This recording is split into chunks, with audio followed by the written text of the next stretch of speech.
আসসালামু আলাইকুম। আজকে আপনাদের নিয়ে যাচ্ছি শপিংয়ে।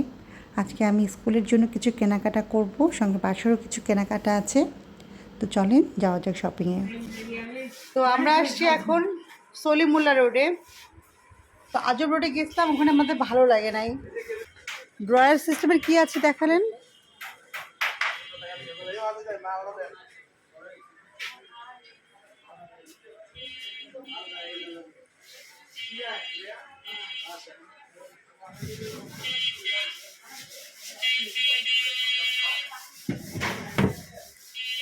এখানেও কি কম্পিউটার টেবিল আছে, ড্রয়ার সিস্টেম?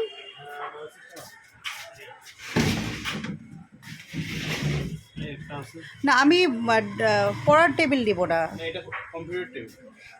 এটা অনেক বড়, আমার আরো ছোট লাগবে।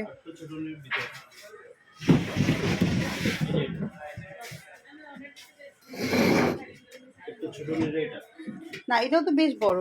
তো মেয়েদের যেটা প্রবলেম হয় যে জামার দোকান দেখলে আসলে আমরা একটু ঠিক থাকতে পারি না, তো আমরা ভার্বে চলে আসছি। তো কম্পিউটার টেবিল দেখা বাদ দিয়ে এখন আমরা জামা দেখছি। কম্পিউটার টেবিল যেহেতু পছন্দ আমাদের হয় নাই, এখন আমরা একটু জামাও দেখছি।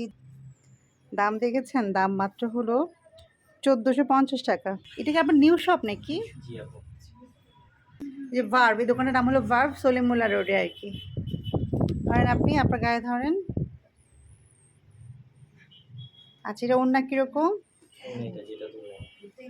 আইডিয়া? এই ড্রেসটা দেখো, এটা কি কাপড়? ও আচ্ছা আচ্ছা, এটা কি, এটা প্রাইস কত? 4250। ওড়নাটা ধরেন তো আপনার গায়ে, ভাই একটু ধরে দেখি। আপনি মিররে দেখতে পান চাই। আপনি ধরলে বুঝতে পারবো। নাইস নাইস, ঠিক আছে, করে রাখেন দেখি। এই তো আমরা জামা টামা দেখে এখন বের হয়ে গেলাম, যদিও কোনো জামাই কেনা হয় নাই। তো আমরা এখন আবার যাচ্ছি কম্পিউটার টেবিল কেনার জন্য, সাথে আরও কিছু জিনিস কিনতে হবে স্কুলে। চলেন যাই। এই তো মোটামুটি আমাদের এখন সিলেক্ট হয়ে গেছে আমরা কোনটা নিব। আর এই দোকান থেকে আমরা কিনে ফেললাম হচ্ছে একটা কম্পিউটার টেবিল আর একটা ফাইল ক্যাবিনেট। এখন আমরা যাব হচ্ছে আরও কিছু ক্রোকারিজ কেনার জন্য স্কুলের, আর হচ্ছে আমার বাসার কিছু জিনিসপত্র। কোরাল কত করে? এটা কতখানি ওজনের আছে? 1 কেজি 900 টাকা। কত করে কেজি ইলিশ? 1600 করে কেজি। মাপেন তো, এটা কতখানি আছে? ডিম হবে? ডিম হালকা আছে, হালকা ডিম আছে। ওই 998 ধরেন 1 কেজি। দাম কত আসবে? 15 টাকা এসে 1500? 1600। 1600 আসছে। এটা কত পড়বে প্রাইস? 700 টাকা আপনি। 700? হ্যাঁ ঠিক আরএফএলের? হ্যাঁ, অবশ্যই আরেকটু। একদম কত রাখবা? একদম 650 টাকা রাখা যাবে। 650? হ্যাঁ। আচ্ছা, এটা দিয়ে দাও।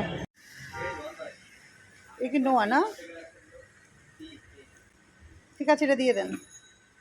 আর এই যে এই দোকান থেকে আমি কিছু ক্রোকারিজ আইটেমও কিনে ফেললাম স্কুলের জন্য, দেন বাসার জন্য কি শপিং করলাম স্বপ্ন থেকে।